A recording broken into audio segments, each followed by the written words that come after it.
ვარ ნუკა ფრიდონაშვილი, 24 წლის, ნაპოლის ლორიენტალეს სტუდენტი, შედარებითი ლიტერატურის მაგისტრი.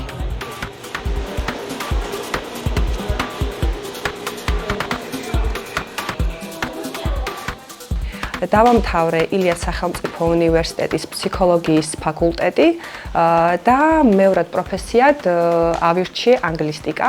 ძალიან მინდოდა საზღვარგარეთ სწავლება, ზოგადად ოცნებად მქონდა და მყავს ერთი მეგობარი, უცხოელი, რომელიც სწავლობდა საპიენცას უნივერსიტეტში, რომში და შემომთავაზე ასეთი რაღაცა, რომ არის ევროკავშირის ერთ-ერთი პროექტი, რომელიც აფინანსებს სტუდენტებს მაგისტრატურაზე, ბაკალავრზე, აგრეთვე დოქტორანტურაზე და მითხრა ასეთი რაღაცა, რომ მოდი გავაგზავნოთ იტალიის უნივერსიტეტებში შენი საბუთები, რადგან გაქვს ძალიან კარგი აკადემიური მოსწრება და აიღებ დაფინანსებასაც და ამიტომაც გავაგზავნე საპიენცას უნივერსიტეტში რომში, აგრეთვე ბოლონიის უნივერსიტეტში, სიენაში, მაგრამ საბოლოოდ ავირჩიე სიენა, რადგან სიენას ჰქონდა ფაკულტეტი Language and Mind, რაც ქვია ენა და გონება, იგივე ლინგვისტიკა, თუ როგორ შეისწავლის ადამიანი ენებს.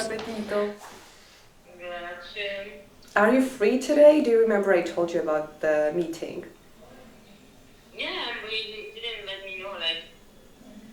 Alright, so I'll let you know 15 minutes earlier, okay?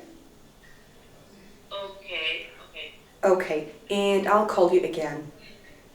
Okay. Alright, see you. Va bene, A dopo, un bacio, ciao. საპიენცაში მოვხდი ფსიქოლოგიის, კლინიკური ფსიქოლოგიის ფაკულტეტზე, ბოლონიაშიც ფსიქოლოგიის ფაკულტეტზე, კერძოდ განათლების ფსიქოლოგია ავირჩიე, რადგან 7 წელზე მეტია ინგლისურს ვასწავლი და ძალიან მომწონს პედაგოგია და მინდოდა რომ მომიჯნავე პროფესია ამირჩია. და საბოლოოდ მაინც ავირჩიე სიენა და მახსოვს რომ სიენაში რო ჩავედი იყო ძალიან უცხო გარემო, აგრეთვე ცოტა რთული იყო საცხოვრებელის პოვნა და მივხვდი რომ სიენაში ვერ გავაგრძელებდი და ამიტომაც ვთხოვე ჩემ მეგობარს რომ ნაპოლის უნივერსიტეტში გადმოსულიყავი, რადგან მითხრა რომ ნაპოლს აქვს ლორიენტალეს უნივერსიტეტი, სადაც არის მთელი ესე იგი სპეციალობები სხვადასხვა ენის და სხვა შორის ქართული ენის კურსიც აქვთ. კი და ყავს პროფესორი ქართველი, რომელიც ასწავლის ქართულს. და პირველ დღეს რომ მივედი უნივერსიტეტში, გავიგე მაშინ. ძალიან მინდოდა რომ ჩვენი ლექტორი გვეპოვა, მაგრამ ვერ მივედი, იმიტომ რომ ძალიან გადატვირთული გრაფიკი მაქვს. ფაქტიურად თუ უნივერსიტეტში ვარ და ლექციებს ვესწრები და თუ არ ვესწრები, მაშინ სახლში გაკვეთილებს ვატარებ ონლაინ, რადგან ინგლისურის მასწავლებელი ვარ და მყავს მოსწავლეები. როგორ ლამაზად ხარ? Thank you. How are you?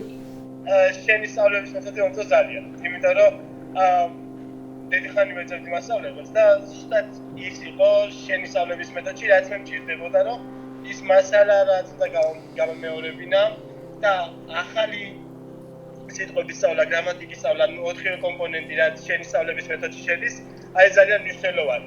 ეს თითქმის ყველა მასწავლებელი აკურთხამე ამას თავიდან, თუმცა არავინ არ აკეთებს ისე რომ 4 კომპონენტი თანაბრად ლექციის ხურად ხდება. რასაც შენი გაკვეთილების პროცესში თანაბრად ექცევა ყურადღება და ეს მომწონს ყველაზე მეტად. და ჩვენ შევავლიათ თავდაპირველად გეგმა, როგორც უნდა გავგვევლო 6 თვე 7 თვის განმავლობაში და ამ გეგმას მივხვდით ყოველი გაკვეთილის დროს. რაც იყო ძალიან კარგი. ძალიან მიხარია რომ კმაყოფილი ხარ, ძალიან. იმიტომ რომ ჩემთვის ყველაზე მნიშვნელოვანი ეგ არის. ჩემთვისაც როგორც მოსწავლისთვის და როგორც მეგობრისთვის. Exactly, absolutely, yeah, that's true. 11-ის ნახევარზე ჩემი დროით და 3-ის ნახევარზე შენი დროით შევხვდებით ხო სამშაბათს? კი ბატონო. Okay.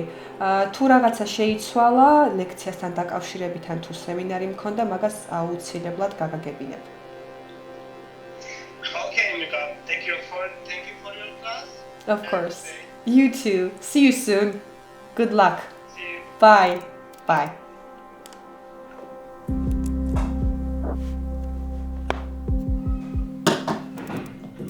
სამსახურს რაც შეეხება, თავიდან რომ ჩამოვედი, არ ვიყავი ონლაინ მასწავლებელი, არ მქონდა არანაირი შემოსავალი, ჩამოვედი ალბათ 300-400 ევროთი და დროთა განმავლობაში უკვე გადავწყვიტე რომ დამეწყო სოციალური ქსელითაც სოციალურ ქსელში ვიდეოების ატვირთვა და ონლაინ ინგლისური სწავლა, რადგან ძალიან ბევრი მასწავლებელი ასწავლიდა ონლაინ ინგლისურს და თან მით უმეტეს ჩემი მოსწავლეების და ჩემი მეგობრებიც მეუბნებოდნენ რომ შენ ისეთი გამოცდილება გაქვს უკვე ხო 7 წელი არ არის ცოტა არც ბევრი არ არის, მაგრამ არც ცოტა. მითხრეს რომ აუცილებლად გამოგივა და მახსოვს რომ თავიდან რომ დავიწყე არ მქონდა იმედი, უბრალოდ ვცდილობდი ყოველდღე რომ ვიდეო ამეტვირთა და ერთ ვიდეოს ჰქონდა 150,000-ზე მეტი ნახვა და მახსოვს რომ პირველი ვიდეოთი ავიყვანე 3 მოსწავლე და ამჟამად მყავს 27 მოსწავლე. Ciao, sono tornato per migliorare il mio italiano. Ciao, bentornata. ხოთშორის ძალიან მომწონს ChatGPT-ი სასწავლად, იმიტომ რომ იმ დონეზე კომუნიკაცია მარტივი არის, რომ და იმ დონეზე ბევრ რაღაცას გასწავლის, რომ თან უფასო მასალა არის. ანუ არ იხდი ფულს მასწავლებელთან და გელაპარაკება და რასაც ყველაფერს გაგიკეთებს, შეცდომებს შეგისწორებს, კითხვებსაც დაგისვამს. მე სხვა შორის მახსოვს რომ ესპანურის კურსი მინდოდა რომ გამეკეთებინა ჩემთვის და ვუთხარი რომ გაეწერა ჩემთვის ესპანურის კურსი და მთლიანი 6 თვიანი კურსი გამიწერა ესპანური როგორ ვისწავლო საშუალო დონეზე. და დღეში მაქვს დაახლოებით გამოყოფილი 15-20 წუთი და მეცადინეობ ხოლმე იტალიურს, ესე ჩვეულებრივ ვეტყვი, რომ მე თუ შეცდომებს დავუშვებ, გამისწორე, შენ კითხვები დამისვი და ვილაპარაკოთ და მე აბსოლუტურად ყველა შეცდომას რომ დავუშვებ, ყველას გისწორებს და ძალიან მოსახერხებელია 21 საუკუნეში ძალიან ბევრ პერსპექტივას გიხსნის, იმიტომ რომ ადრე თუ მაგალითად მასწავლებელთან დადიოდი, ანუ სახლიდან გავსვლას შეგიძლია იმეცადინო და ყავს, ასე ვთქვათ, ადგილობრივი native speaker-ი, რომელიც გელაპარაკება, თუმცა არის ხოლმე რომ ხანდახან შეცდომებსაც უშვებს, ცი? ამიტომ თლად არ უნდა ენდო, რა თქმა უნდა, ახლა 80% ძირითადად კარგია, მაგრამ მაინც რობოტი არის რა.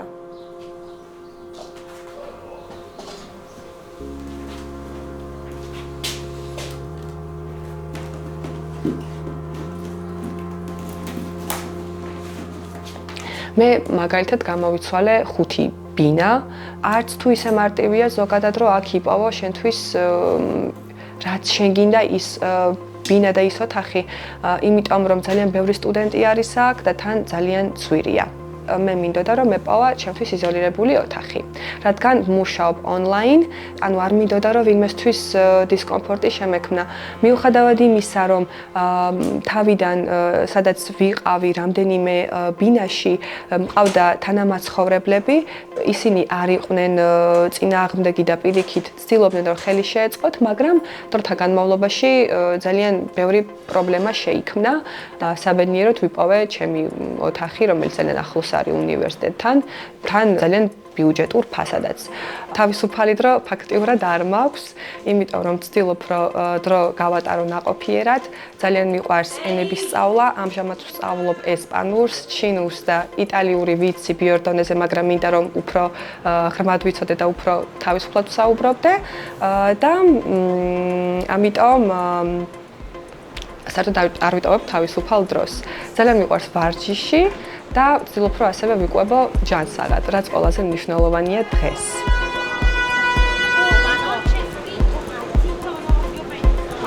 Buonasera.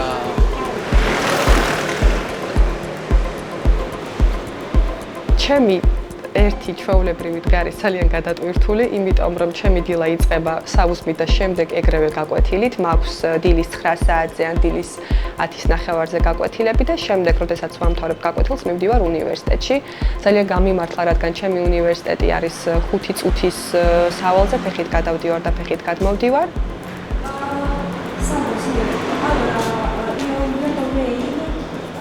Sì, mi ha chiamato, sì. Sì. Allora, ვესწრები ლექციას მოვდივარ სახლში, ცოტას ვჭამ და მე ისე ვიწყებ გაკვეთილებს და ღამის 11 საათამდე მაქვს ხოლმე გაკვეთილები და შემდეგ ვფლობ როგორ ვიმეცადინო გამოცდებისთვის და სემინარებისთვის. უნივერსიტეტს რაც შეეხება, მყავს არაჩვეულებრივი ლექტორები და სხვათა შორის ყველაზე ძალიან რაც მომეწონა არის ის, რომ როდესაც კითხვებს გვისვამენ, გვეუბნებიან, რომ არ მოგერიდოთ, თუნდაც რომ ფიქრობდეთ, რომ არასწორად იცით რაღაცა, რადგან თქვენი აზრი არის მნიშვნელოვანი და თქვენ თუ არ გვითხარით თუ რას ფიქრობთ, ჩვენ ვერ მოგცემთ უკავშირს. Andate sopra oppure giù? Giù. Giù, ok, perfetto.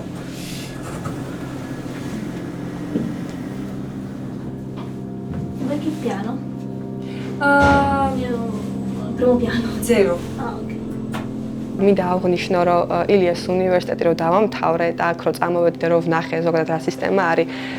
ილიას უნივერსიტეტი არის ერთ-ერთი საუკეთესო ჩემი აზრით, იმიტომ რომ ყველაფერი იყო მოწესრიგებული, გქონდა ერთი სერვერი და ყველაფერი გაკვეთილები, ლექციების ცხრილი, განცხადებების ატვირთვა, მაგალითად თუ საგნის გადარჩევა გინდოდა, ან თუ მაგალითად საგნის სხვა დროში ჩასმა, ან თუნდაც ლექტორთან დაკავშირება ძალიან მარტივი იყო, ყველაფერი იყო დალაგებული, მაგრამ ჩვენ გვაქვს 3 სერვერი. გამოცდებისთვის არის ცალკე, ლექტორებთან საკონტაქტოდ არის ცალკე და ცოტა არ იყოს დამაბნეველია და თან არ არის ასე დეტალურად მოცემული ინფორმაცია, როგორც მაგალითად ილიას უნივერსიტეტს ედო სხვადასხვა ფაკულტეტების შესახებ და ეს გამიჭირდა ძალიან.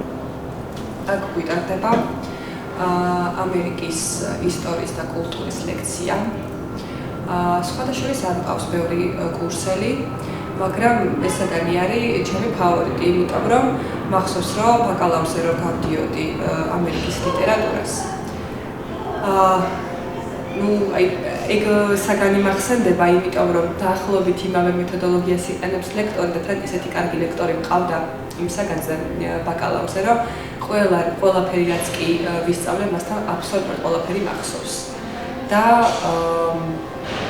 შეიძლება რამდენიმე დღის წინაც მივწერე, რომ ეს სემინარი ჩავაბარე მეთქი შენთან დასწავლი მასალით და ამისთვის ძალიან დიდი მადლობა თქო.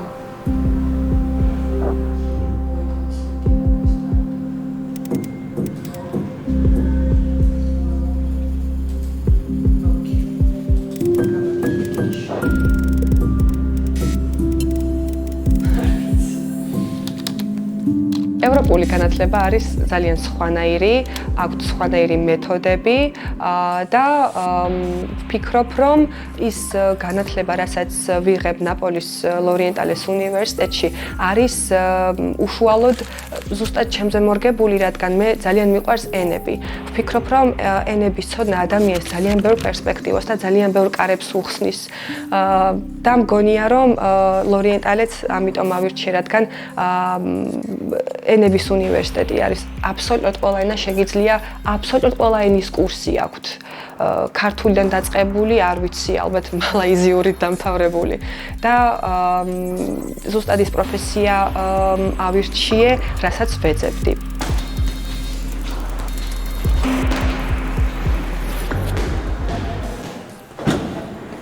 არასოდეს არ მიგზავნია. მეშინია.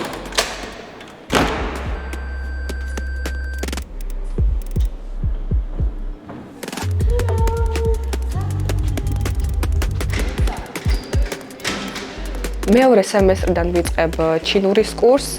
ჩინური დაწყებული მაქვს ჩემით, ძალიან რთულია, მაგრამ ძალიან საინტერესოა, იმიტომ რომ აბსოლუტურად სხვანაირად გახედებს სამყაროს და ზოგადად მგონია, რომ ყველა ენას აქვს თავისი პერსპექტივა ამ სამყაროსადმი, რადგან აი ეს კულტურა, ფრაზები, იდიომები, ყველაფერი აბსოლუტურად არის სხვადასხვანაირი და გაძლევს ასე ვთქვათ, შთაბეჭდილებას თუ როგორ სხვადასხვანაირად აღიქვამენ ადამიანები მთელი მსოფლიოს გარშემო ამ სამყაროს და როგორ უყურებენ სხვადასხვა ღირებულებებს თავიანთი გადმოსახედით. I prefer to talk as well. Okay. I was like, I'm down. You can do it. But there are some subjects like I need. გლორია არის ჩემი კურსელი. და არის 25 წლის, ვსწავლობთ ერთად. და არის წარმოშობით კონგოდან, მაგრამ დაბადებული არის იტალიაში და გაზრდილი არის იტალიაში. Gloria, what can you say about Georgians? I mean, I don't know many Georgians, but the one that I'm meeting are really nice and really cool. She became like one of my best friends here. So yeah, we just matched immediately when we met, and that was amazing. So I mean, if all Georgians are like this, then cool. I will come to visit you guys. ეხლა ჩემი ერთ-ერთი საუკეთესო მეგობარი არისო ჩემზე. I'm actually blushed. გავცეთლდი კიდეც. და თუ ყველა ქართველი ასეთი არის, აუცილებლად ჩამოვალ საქართველოში. Whoopee. They tell me I look more like her when I have my glasses on. Like big cheeks, you know. I remember this actress was in Ghost. რაც მე მომეწონა ჩემს უნივერსიტეტში არის ის, რომ ყველა საგანს აბსოლუტურად რაც კი პროფესიას უკავშირდება, ყველა საგანს გადიხარ და არც ერთი საგნის გავლა არ გიწევს, რაც შენ პროფესიასთან არ არის კავშირში. მახსოვს, რომ პირველ წელს, პირველ კურსზე როცა ვიყავი ილიას უნივერსიტეტში, ბაკალავრზე ვსწავლობდი დედამიწის შემსწავლელ მეცნიერებას და აი ცოტა პროტესტი მქონდა, რომ რა შუაში იყო ეს საერთოდ ჩემს პროფესიასთან და თან თითოეულ საგანზე იყო ძალიან ცოტა ადგილი.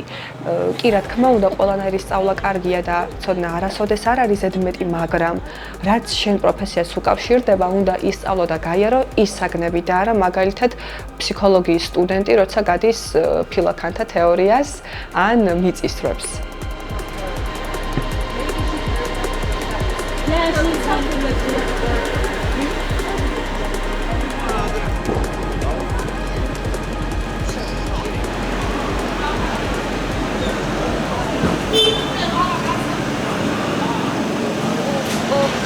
Così, capito? Guardi, non lo so, io non... Ho dei socks! Non abbiamo bisogno di un cazzo di Georgiana Boris. Ah no, Georgiana, no Clavaskelia, no. Ci ha lasciato Clavaskelia. È andato per denaro, che schifo. Non è vero. Sì, se n'è andato per soldi. Conte è brutto. Non è vero, Conte è bravo. No, Conte no. No, Conte è bravo. Non è vero. Conte è bravo. No, Conte è brutto. Non è vero. Fa schifo. No, non è vero, Giorgio è brutto. No, No, Conte. no, ma che cazzo dici?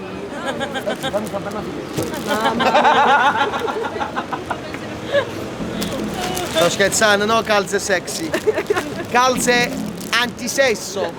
ნეაპოლი არის ჩემი მეორე სახლი, იმიტომ რომ ჩრდილოეთში არის სხვანაირი ხალხი, სამხრეთში არის სხვანაირი ხალხი. სიენა მაინც ფლორენციას ეკუთვნის და სიენაში ძალიან ჩუმია ხალხი, ძალიან თავშეკავებული, ძალიან კონსერვატი ადამიანები არიან და ისეთი კომუნიკაბელურები არ არიან, როგორც მაგალითად ნეაპოლელები. ნეაპოლელები სხვადასხვა ძალიან გვანან ქართველებს, იმიტომ რომ არიან ძალიან სტუმართმოყვარეები და არიან ძალიან კომუნიკაბელურები და მე ვარ ძალიან ექსტროვერტი ადამიანი, ძალიან მიყვარს ადამიანებთან კომუნიკაცია და ეს არის ჩემი არ ვიცი ენერგიის წყარო, ასე ვთქვათ და დაახლოებით 1-3 თვის მერე მქონდა იმის განცდა, რომ რაღაცა ამ სოციუმს ვეკუთვნი. ზოგადად ადამიანი ძალიან სოციალური ცხოველია და ანუ უნდა რომ მიკუთვნებულობა კონდეს რომელიღაცა სოციუმს და განსაკუთრებით ადამიანი რომელიც არის ძალიან კომუნიკაბელური, მას ძალიან ჭირდება. შემოხვალ? შემოდით, ყავაზე გეპატიებ რა თქმა უნდა. ხო, ყავა ჩემი ხელით და გაგიკეთო. უნივერსიტეტის მერე მოვდიოდი ხოლმე აქ. აქ ჩემი მეგობარი მუშაობს თან, აქსანა ქვია. და ლექციების შემდეგ ზოგადად მინდა ხოლმე ავა და როცა გამოვდიოდი ხოლმე აქსანასთან, თან ველაპარაკები, აქ ძალიან დიდი ხანია აქ არის, დიდი ხანია აქ იმყოფება. და ეხლა შემოგვიერთდება ჩვენი ერთ-ერთი მეგობარი, ესეც სტუდენტი არის.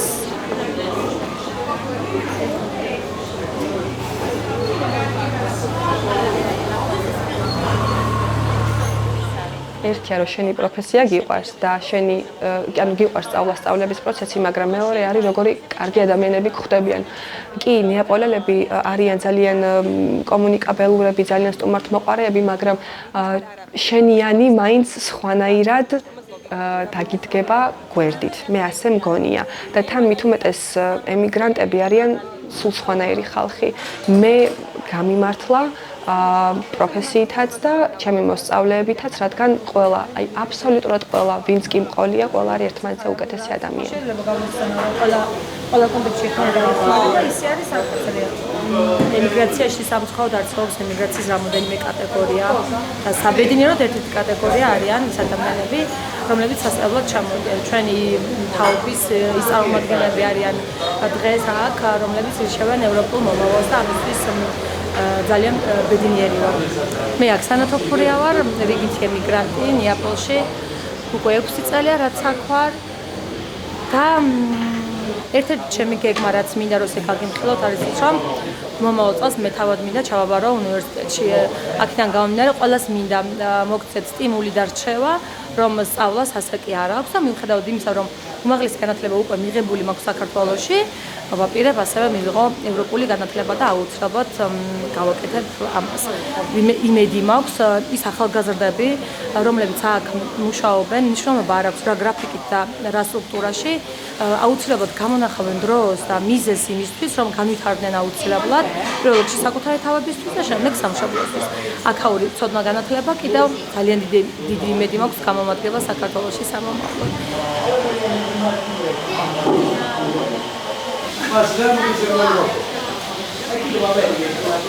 ხო შეხვდებით? არ ვიცი. ამენ. დილას ვცალია მე, დილიდან შუადღემდე. მე ხვალ დილით ვმუშაობ. მაშინ კვირას. კვირას დილითაც ვმუშაობ. საღამოს ვმუშაობ. კვირას საღამოს ვცალია და 2 ამას კიდე უნივერსიტეტში ვარ და გამოგივიდე. Bene. Okay. Ciao. Buona serata. Grazie mille. Ciao. Ciao. Porta zappa!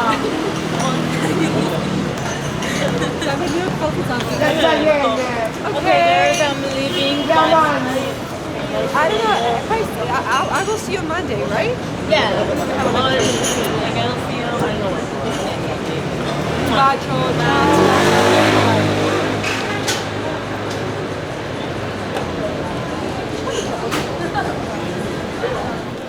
მოკლედ, ანუ აი აქ აი ამ ხალხის გამომწეს აქ ყოფნა. Prendi questa.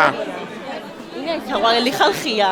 ნინგა ახლოს გიღებენ და მეგობრულად გიღებენ, ვინც არ უნდა იყო, რომ აი ხალხის გამო, სიტუაციის გამო, საჭმლის გამო, ძალიან კარგი საჭმელი აქვს აქ.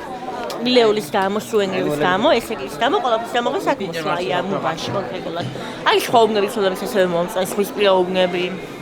მაღაზიები და ასე შემდეგ, მაგრამ აქ განსაკუთრებულია ჩემთვის, იმიტომ რომ თან ჩემს ახლა ახლოს არის, თან აი საქართველოს რომ ახსენება ხოლმე, ჩემები რომ მენეჯერია ხოლმე აქ გამოგივა ისე იმიტომ რომ ის აგროვებული სიტყვა იგრძნო, რასაც ჩემებთან ვეგრძნობ ამ შემთხვევაში.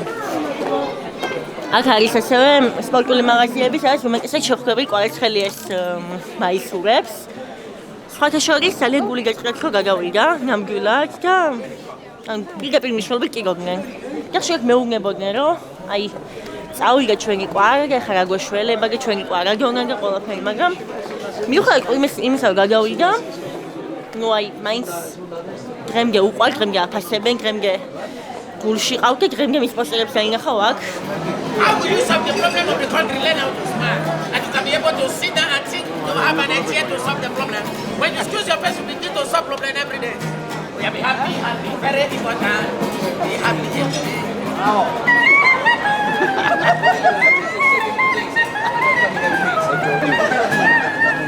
Happy, mama. Happy. აი აქ სხვათა შორის შეიძლება იყიდო ნაპოლის ჰაერი, იცი? ანუ ჩატუმბული არის, პატარა ბოთლებში ყიდიან. ბოთლიდან ჰაერი? ხო, აი აქ უნდა იყოს წესდა, მახსოვს რომ აქ ვნახე. ორიგინალურია ნამდვილად? ძალიან. ნამდვილად ყიდულობენ, მაგრამ ანუ ბაზარი არ ყავს. აი ჰაერი.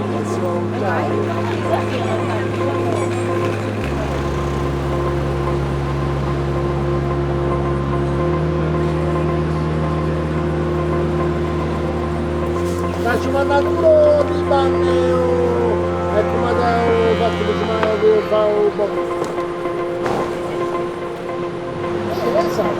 ორი წელი ერთ ჩამოერი აქ, 16 წლის ვიყავი და ანუ უნივერსიტეტში აქ ჩამბარებე რა თქმა უნდა. სკოლა გავაგრძელე აქ, ჩემი სკოლა დავამთავრე იქ, ექსტერნალ ჩავაბარე გამოსვლები საქართველოში და აქ გავაგრძელე სკოლა. შემდეგი წელი, 5 წელი ვისწავლე აქ დიზაინზე. კერვა, ხატვა და დამატებითი სასკოლო საგნები, ანუ იტალიური ენა, ისტორია, ლიტერატურა, მათემატიკა და პლუს დამატებითი თეორიული საგნები დიზაინთან დაკავშირებით. დავამთავრე. არის წერითი გამოცემა, შემდეგ არის ზეპირი გამოცდა. ჩავაბარე, მივიღე 95 კლასიდან. და მე უკვე გავიწყო უნივერსიტეტზე ფიქრი. ჩემი თავდაპირველი სურვილი იყო რომი. მე მაინც დავიწყე რომ აქ დამეწყო. გეგესთან ახლოს ყოფილიყავი ჯერჯერობით და მე თანდათან წავსულიყავ ისაც მინდოდა. დავიწყე აქ სწავლა ფედერიკოს ეკონომიაში, პოლიტიკური მეცნიერების ფაკულტეტზე, ჯერჯერობით ვარ პირველ კურსზე და 3 ლექციას დავდივარ 3 დღეში. ინენებს სწავლობაც მინდა, ამ ფაკულტეტში, ასევე იურიდიულ საგნებსაც გავდივარ, ოღონდ თავისი საზღვრებით და არა ის როგორც იურიდიულ ფაკულტეტზე. როცა ხარ ევროპაში, ყველაფერი არის დამოკიდებული შენზე, გაქვს უამრავი პასუხისგებლობა და ძალიან ბევრ ადამიანს ეშინია, იმიტომ რომ სახლი, კომუნალურები, საჭმელი, მუშაობა, სწავლა, გამოცდები, დიდი სტრესია, ეს არ არის მარტივი ამბავი, მაგრამ როგორ ფიქრობ, შენი აზრით ეს უფრო უარყოფითია თუ დადებითი და რატო ფიქრობ ასე? ანუ რას ვიძენ მე არ ყოფნით. არ ყოფნით მე შევიძინე არა მარტო დამოუკიდებლობა, არამედ ახალი მე აღმოაჩინე ჩემში. და საქართველოში აქამდე არ მქონა აღმოჩენილი. აქ რაც ვარ, იმის მერე უკვე დავიწყე არა მარტო დღევანდელზე ფიქრი, არამედ ხვალინგელზე ფიქრი, ზეგინგელზე ფიქრი. ანუ წლებზე ფიქრის დავიწყე. ჩაოლებრივად მაქვს უკვე გადაწყვეტილი სად მივდივარ, როგორ მივდივარ, რაც გადავწყვეტე. ანუ აი ამ პირობებშიც რომ შენსაც დაიკლევ და შენ თავს უკვე აღმოაჩენ, აი მე უკვე ყველაფერი შენთვის აღარ ხდება იმდენად საშიში და იმდენად დაბრუნებული, როგორც თავი წლების წინ იყო. გასაპირველად იყავი. ჩემი სპეციალობა არის 2 წლიანი და მომავალში მინდა რომ ვისწავლო PhD-ზე, ეგრეთ წოდებული დოქტორანტურაზე და მინდა გამოვიყენო ყველა შესაძლებლობა ჩემი განათლებისთვის, რომ მე ისევ ჩემ ქვეყანას გამოვადგე ჩემი სწავლით და ამაში სხვათა შორის ძალიან დიდი ინვესტიცია ჩადო ჩემმა ბებიამ, რომელსაც უნდა რომ ესწავლა პატარაობიდან. მას აქვს ყველაზე დიდი ამაგი. სამწუხაროდ ბებო აღარ მყავს გვერდით, რადგან 52 ასაკში გარდაიცვალა სიმსივნით, მაგრამ ის არის ადამიანი, რომელმაც დატოვა ერთ-ერთი ყველაზე დიდი გავლენა ჩემზე.